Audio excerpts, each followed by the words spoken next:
All right, y'all, here it is, part 2.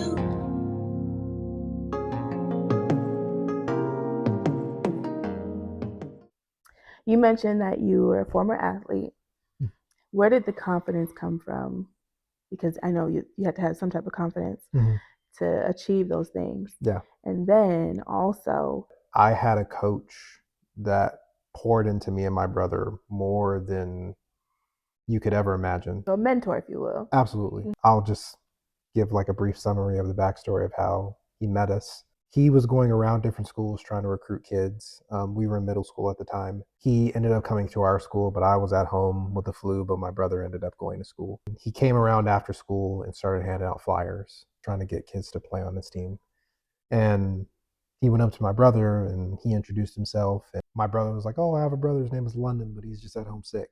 And he was like, "Oh, well, when you go home, give this to your brother." And when my brother came home, he ended up giving the flyers to our mom and saying, "Mom, like, guess what? Like, we have a coach that wants us to play football." Our mom initially was completely against it. And I think any sport that we try to play, even if we told her that we had coaches that would help us out, she would still be against it. Like, we really had to beg her to play. And this wasn't any different. Ended up begging her, and then thankfully the flyer had, his name is Coach Allende. And Shout out to Coach Allende. shout out to Coach Allende. If it wasn't for him, honestly, I don't know where I'd be. Football ultimately saved my life, because if I think about what was around me growing up, leading up to that point, it was my dad, which I mentioned what his issues were, my mom, aunts and uncles that were also doing things that they weren't supposed to be doing in the streets, and other like distant family members that were affiliated in gangs. So me and my brother, we literally had, and my sister, we literally had no positive examples around us to steer us in the positive direction. So shout out to Allende. If it wasn't for him, I don't know where we would have ended up. Luckily, his name and phone number was on the flyer, and we were just like, "Mom, please just give him a call. Just give him a call." Once she did, they ended up talking on the phone about an hour, and he was just like, "I really feel like your sons like have potential, and I want to pour into him, like, and I will pay for it."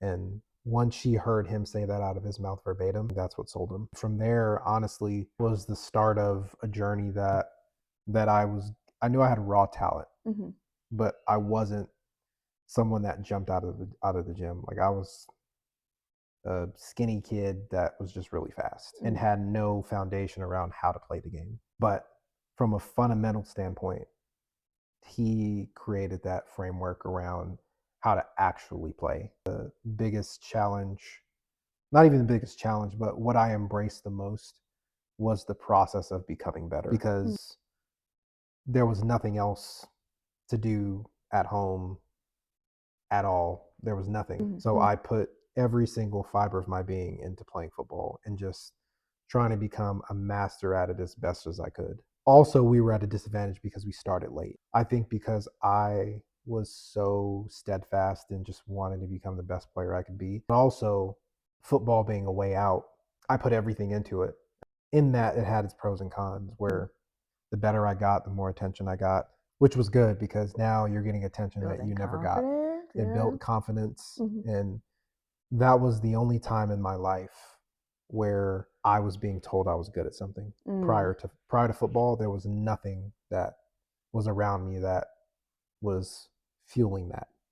As time went by, as I went through middle school and played Pop Warner, then I got to high school. That's when my breakout, my junior year of high school season broke out, where I just, everything that I did up until that point to become a really good player and the work that I put in paid off in that season. And that was really fun, because you get a lot of accolades, you get recognized statewide, and that builds a confidence in you that, like, you feel like you can do anything on the football field. Once I ended up leaving and going to play in college, I think where I feel like I messed up, and I didn't know this at the time, because again, I played a, when a sport is giving so much good to you, you're not really thinking about what it's doing to you on the back end emotionally. Because, and to tie that into what I just said, is I grew up in a household where there wasn't a space to process emotions or to be emotional. but then you also play a sport where you're not allowed to do that. Mm-hmm. But at the time, I don't realize that both of those things are intersecting at the same time. Mm-hmm. And I don't realize that it's doing harm to me. Yeah. But then once I'm done and I'm in college and my body starts breaking down on me, at that point, my entire identity was a football player. And prior to me getting injured and my body breaking down, I didn't care if that was my identity because that was the only thing that gave me worth. So once it slowly started being taken away from me because my body wouldn't cooperate, it got to a point where I had to sit with myself and ask myself, who are you outside of this game? Yeah. And that pill that I had to swallow was a very hard one. My college experience was a very dark time. And I think in the moment of it being dark, now growing from it, I can say that it was one of the best things that ever happened to me because despite that pill being so hard to swallow, it forced me to sit with myself and really understand not only what football did to me from in a good way, but also what it did to me in a bad way too. Back end, yeah. On the back end. Mm-hmm. So I'm very grateful for the career that I had and the experiences that I've had. And I think now being in a place where I'm able to coach and give everything back, I think is more rewarding than me being a player and everything that I did on the field. And my daughter actually asked me this question maybe like 2 months ago. She was like, Dad, would you say that you are more proud of the career that you had as a player or as a coach? And I feel like 1,000,000% as a coach because not everyone can coach, but also not every player that was good at something can coach. And I feel like if you can teach someone else everything that you've learned, you're even better. Yeah. It's hard to do that. You have to replicate yourself, but also you have a group in front of you not saying it, but because you're their coach, they're unspokenly saying, well, if we fail, it's your fault because you're guiding us. You're telling us how we need to do this, that, and the third. Yeah. And so far, I think I've done a really good job at merging what I know and having it translate on the football field to other players that I've had to coach. It's a heart posture, something bigger than yourself. Absolutely. And that's always how I've approached coaching. Like I want to give it back. So would you say that Coach Allende planted the seed of you wanting to become a coach? Absolutely. I would say that he did because almost every kid that you encounter, there's parts of you in that kid that you're trying to teach. Whether it's they don't have a parent in the home or they're lacking confidence or they don't believe in themselves. Like there's so many things that I'll look at, like just getting to know players and building rapport with them where I'll be like, oh, like you remind me so much of myself when I was that age. And I think why it's so personal to me is, again, going back to what I said earlier in our conversation about not putting yourself in a position where you lose touch. I feel like for me, because I still have that perspective of what it was like to be them, I approach them very differently. It's more from a nurturing place. I'm still going to be hard on you. I'm still going to be tough on you. I'm still going to It's a tough demand. love. Yeah, I'm still going to demand you to do your job well because I understand what it looks like and how it's supposed to look. Yeah. But also, I'm going to also put my arm around you and say, I love you. And if you need anything, let me know. So I think for me, It's a good balance. Yeah, it's a good balance. But I would say Allende planted that seed because that's exactly how he gave it to us. Like he was on our ass for the smallest things. Like if I'm supposed to run a 10-yard out and I run it at 9.5, I got to go run it. I got to go run across the track. And I'm the same. Like at the time, I never fought him on it, but I was just like, how's this little half of an inch of a yard gonna make a difference? But my career, and then as a coach, I'm like, okay, attention to detail. Small details matter because the game is played in inches, so it does matter. So to answer your question, yes, like he definitely planted that seed, and he's part of the reason why I am the coach that I am. At what point did you feel like you knew you needed help, therapy, and how old were you? I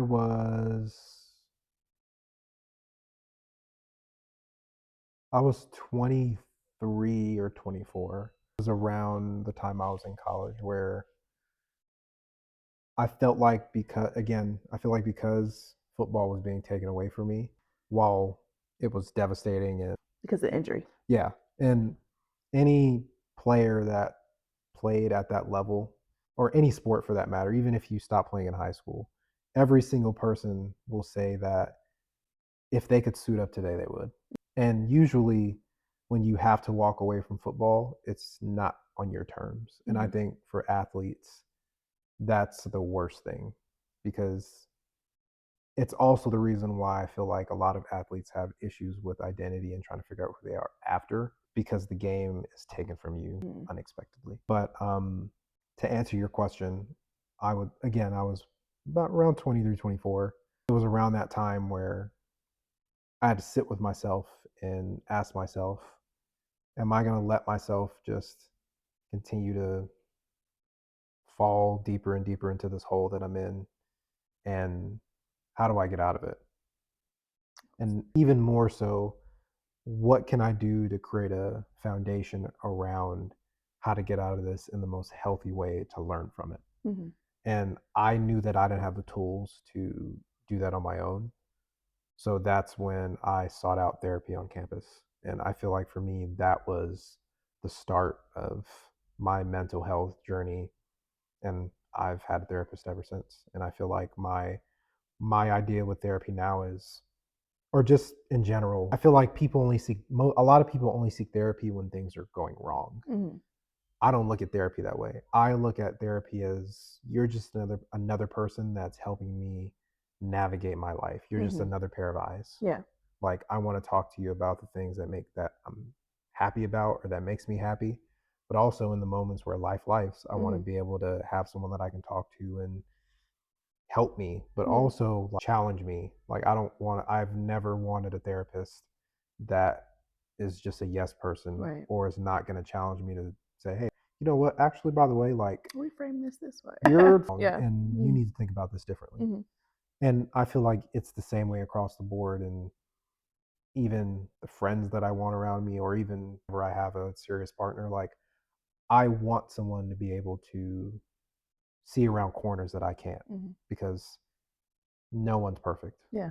And you want to be able to have people around you that have the right intentions to want to hold you down and trust you, but also call you out on your too. So yeah. So the identity crisis and the injury, did that spark the want for the therapy?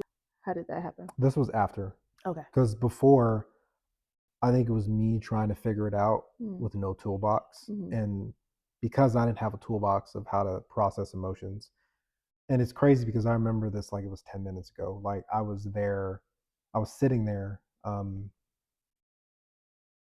I was in my dorm, and I had a single person dorm at the time. And Lucky. I know. It was pretty great. I'm not gonna lie. I had fractured my ankle, but then I was having like really bad back issues, which ultimately led to me having a back surgery. And Sorry. and I remember the next morning when I woke up, just sitting, just sitting there wondering, like, why am I still here? And I cried literally all day. I'm not even exaggerating. Like, I cried so much to the point where like my eyes were puffy and they wanted to close. But get some good sleep after that cry. Yeah, I did. But in that, I remember also thinking to myself, everything that I have gone through in terms of not having a toolbox or an environment to process my emotions, all that has led up to this. And in losing, yeah, this was the breaking point. And also in that, it started that conversation internally of, what did football actually do for you outside of accolades and fame? And I feel like once those questions swirled in my brain after the fact, that's when I took it upon myself to say, okay, I don't know how to do this anymore on my own. And quite frankly, I'm not really doing the best job. I'm just doing what I know, and what I know isn't working. And I put my pride aside, and I sought out help. As a person who also experienced similar, was there anybody around you that knew you were getting to your breaking point, Um, or did you feel there even was safe only one enough? person. Okay. We were dating, or we were in a relationship the entire time I was there. Mm-hmm. She was the only person that knew, but she also didn't know all of the details. Mm-hmm. Like, she just knew that I just was really depressed about not being able to play football and then also being away from my daughter. Mm-hmm. But all of the backstory as to how I got there, she really didn't know the entirety of it. She didn't know because she didn't have the capacity, or you still didn't have a safe place? It's not that she didn't have the capacity for it, and it's not that she wasn't a safe place. I just didn't have the tools to express myself in that way. Okay. Going back to our earlier conversation about just relationship dynamics that I experienced growing up, Mm-hmm. where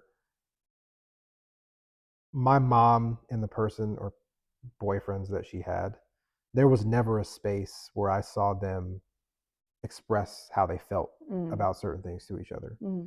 So I didn't even know how to do that because I never saw that. I never saw what it looked like to approach your partner and say, hey, look, this is what I'm dealing with. Mm-hmm. And I would really love for you to sit down and listen if you have the capacity to. Mm-hmm. So for her, it wasn't a matter of her not having the capacity. It was more so of me just not having Unpacking, the toolbox to know how to unpack things. So, if you could encourage a young man that's watching right now, what would be the top 3 takeaways that you would pass on to them? That's a good question. And I feel like all these are going to sound cliche, and I don't want to be the person that tries to give these extra frame these extra special responses, but it's just we're all humans and we're all living life in different ways, but also we're living life in very similar ways in terms of the things that we deal with. Answering it from that lens, I will say be a searcher, be a learner, be a listener, be inquisitive, constantly, not from a place of angst or panic, but again, I don't just be a body in a room that's empty. Fill yourself in spaces that are going to grow you, challenge you, and allow you to listen. And I would say the next thing would be to, as a man, I know there's conversations around not being able to express yourself or express your emotions.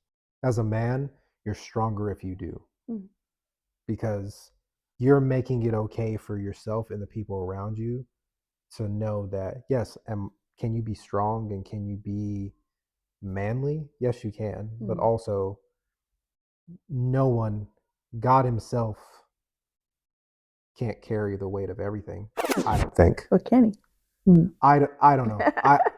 It depends who you ask. Okay.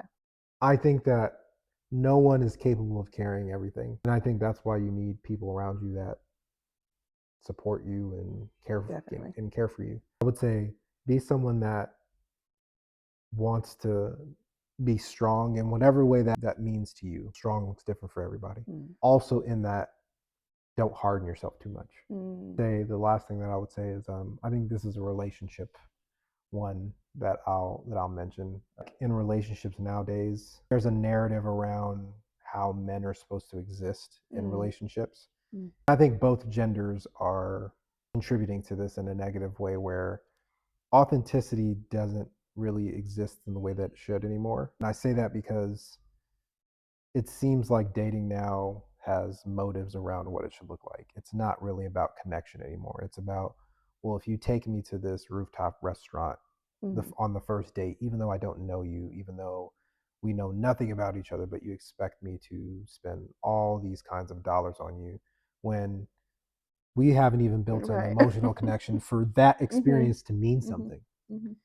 So I think as a man, I would just say that where men contribute to this is obviously men have egos, very, very big ones. And a lot of that ego is expressed through how you can impress a woman, not more so how you can nurture her. At the end of the day, obviously men are emotional beings, but I would say that women are more emotional beings, and not in a bad way. I feel like this world would not be able to exist without women. Like, I feel like a good woman is the backbone to a good man. And men should lead more with intention of wanting to pour into a woman from a nurturing standpoint rather than leading with, oh, this is how much money I have in my pocket and this is what I can do for you. But then also on the other side of the coin of that, women, there are also women out here that are contributing to that because that's what they're leading with and that's what they want. So it's kind of a double-edged sword, and you ask yourself, well, where do you go from here? And I feel like it just starts with reframing your ideology around what you think connection is. Is everyone going to do that? No. But you just hope that when you encounter someone that's not aligned with what you aren't looking for, you have the tools and the maturity and the skill set logically to go in the other direction. But also, I think I'm a firm believer in this. If you are leading your life in a way that is intentional, that is rooted in authenticity and genuine growth and curiosity, you're not going to put yourself in a position to even attract anybody like that. So that's what I would say in a nutshell. And I hope that resonates to anyone that chooses to watch. So sum it up in a couple words. Top 3 takeaways. Number 1 was a thirst for life in terms of learning, growing, being inquisitive, and being a searcher. The second one, not hardening yourself too much. That's what it was. And the third one, a relationship question. I mean, a relationship response. When you put yourself in a position to ask for the person that you want, you're being the person that you're asking giving for. the same thing you're asking. Right. You sparked a memory that we talked about dating was most people are looking for stuff that they can't give, and how it's always like, what can you do for me, instead of what have you done to prepare yourself for a healthy relationship. And what was the other one that we talked about? It was what was it? It was gentle parenting. No, that was never a topic. Might have some upset parents. That's not good. It was like, what type of relationship you bring to the table or something like that. It was something along those lines. Yeah. We talked about how we lost ourselves in dating, in the past, and how now you have a better handle on the things that you want, the things that you're able to give, and the things that you won't tolerate. Yeah. I think in dating nowadays, because where there's a lack of connection creates more room for facade. A lot of people are trying to be things that they're not, to cover up the insecurities or voids that they have within themselves. For me, like, where the authenticity piece comes in is, if I'm intentionally putting myself in a position to date someone, I'm going to not just talk about the good things that have to do with me, but I'm also going to say, hey, well, these are other parts of my life that are messy or not the best, but like I'm working on it. And this is just outside of like just general compatibility and like lifestyle compatibility. And I think another thing is, a lot of people are looking for perfection in areas that perfection doesn't even exist. I'm not saying everything that I'm saying is because I'm doing it perfectly, but I think it's more so a practice. Like, what are you doing every day to the best of your ability to practice how to be whatever it is you feel you need to work on or be to be better, or to feel like you're giving yourself more worth, not for anybody else, but for you. Because then when you pour into yourself and you give yourself worth, you put yourself in spaces where you're radiating that worth, and it's coming back to you. Right.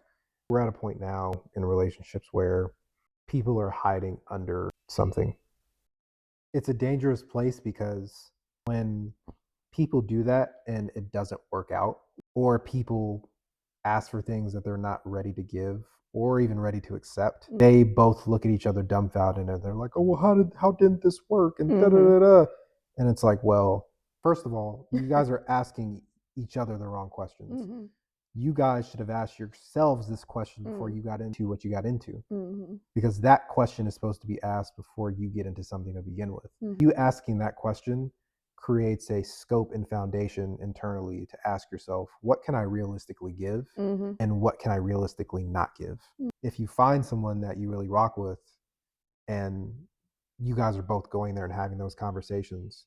Both people, if you have the emotional intelligence to understand that perfection doesn't exist, when you bring up the things that you're not the best at to someone that really gives a shit about you, they're not going to run. It's going to be a conversation around, okay, well, if you're making a proactive decision every day to improve on the things that you're not good at, that's all you really need. That's all you should need, and that's all it really is. There really is nothing else. Right.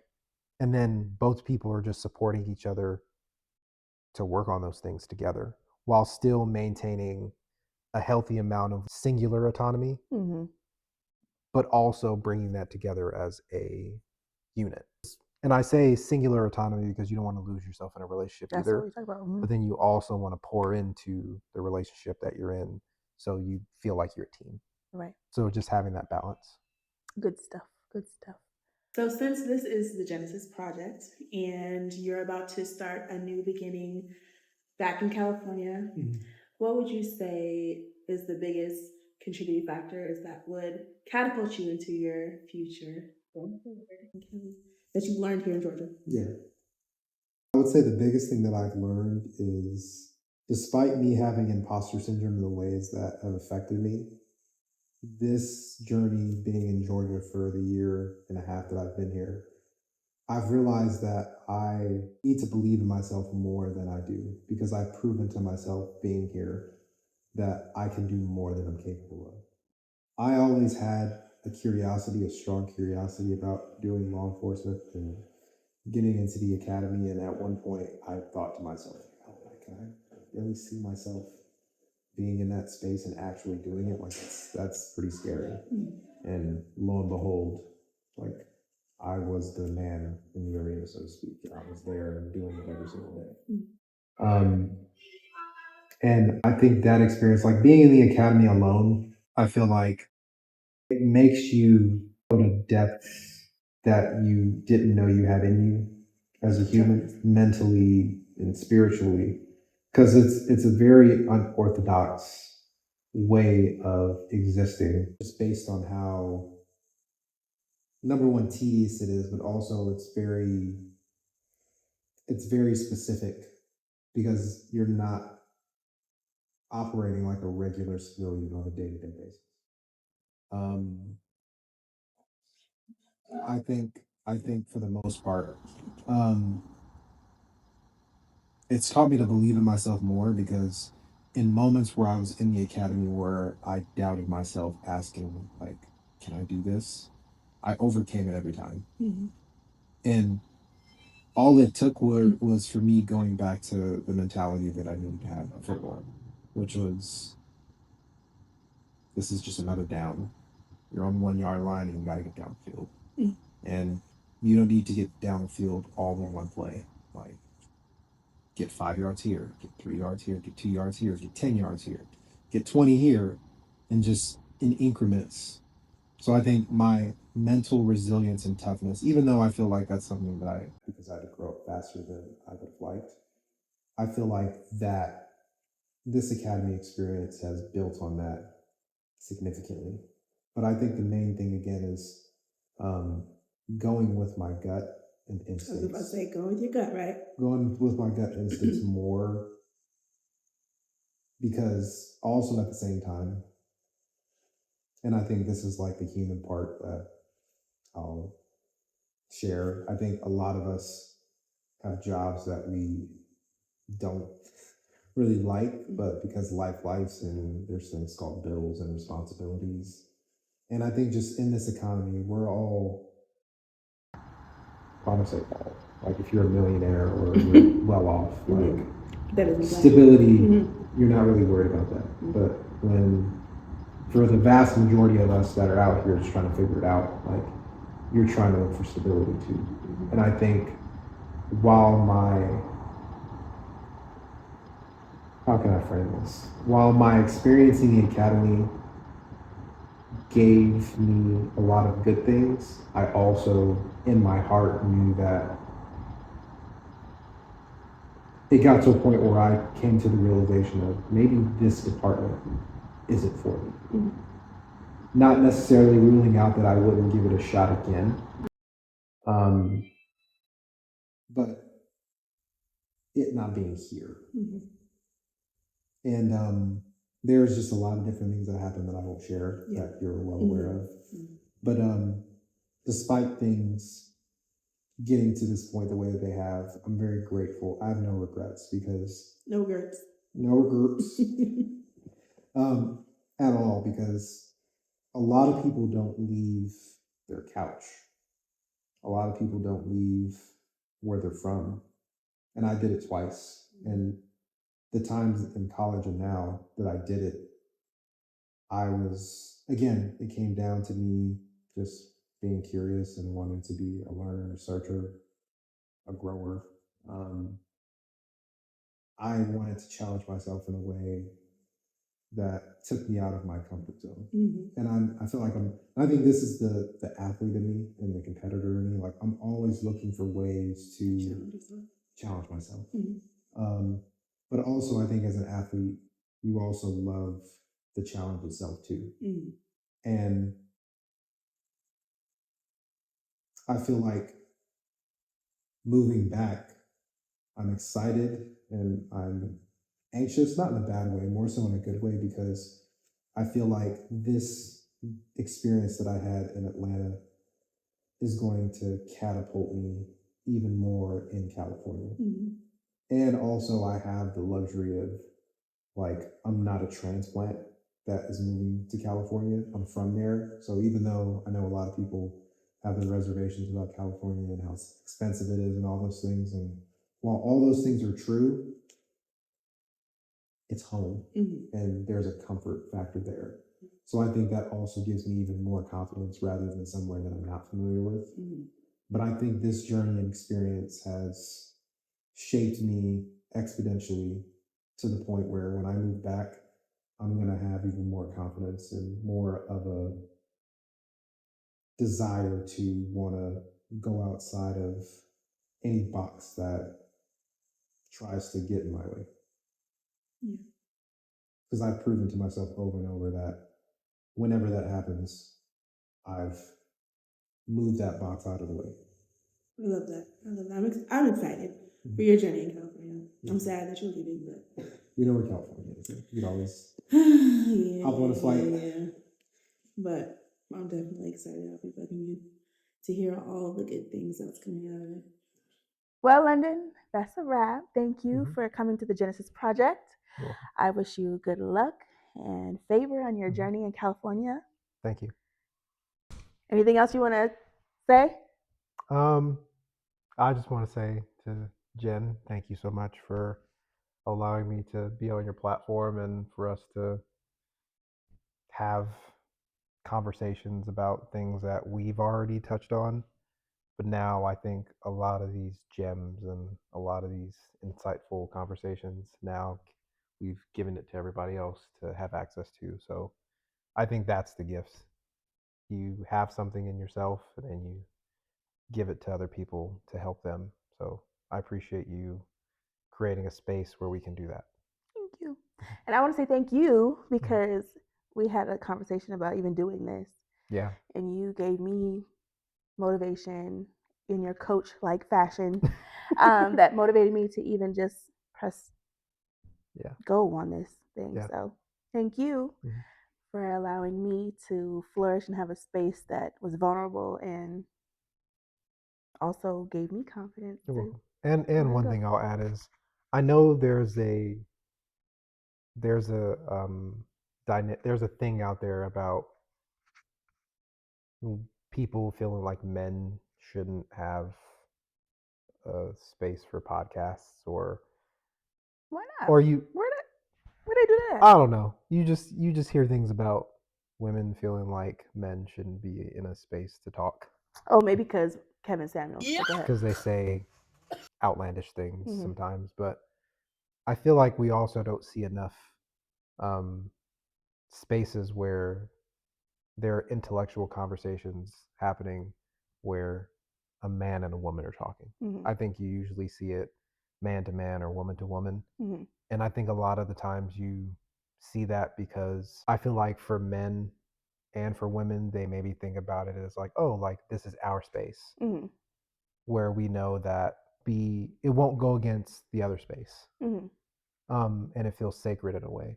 But also, I think it's like a protective mechanism because women feel like men can't be in the same space as them talking about certain things Mm-hmm. because maybe they think they don't understand. Hmm. Us being in a space like this where we're having transparent conversations about so many things that I think, quite frankly, men and women together don't talk about, Mm-hmm. I think is very good. So Yeah, we're it's a breaking step. generational curses. Black people, men and women, Especially, supporting each other, understanding each yeah, other, and not against each other, yeah, right? exactly. Especially in our culture. I feel Yeah. like it's what I'm saying exists a lot in our culture where it's just, oh, like I don't want what does this black man have to Mm-hmm. say? Mm-hmm. And a lot of the times their reasons are fueled by a black man treating them wrong. A black man not supporting the women, Right. and vice So versa. I feel like we're very divisive towards each other when it Mm-hmm. comes to being in a space where a man and a woman can talk like this. Mm-hmm. So I'm glad that we've created a space to do it. Yeah, I'm grateful. Me too. So thank you again. No problem. And I thank God that we cross paths. Absolutely. You're And great. our journey is just going to flourish. It only goes up from here. Yeah. Thank you for coming. You're welcome.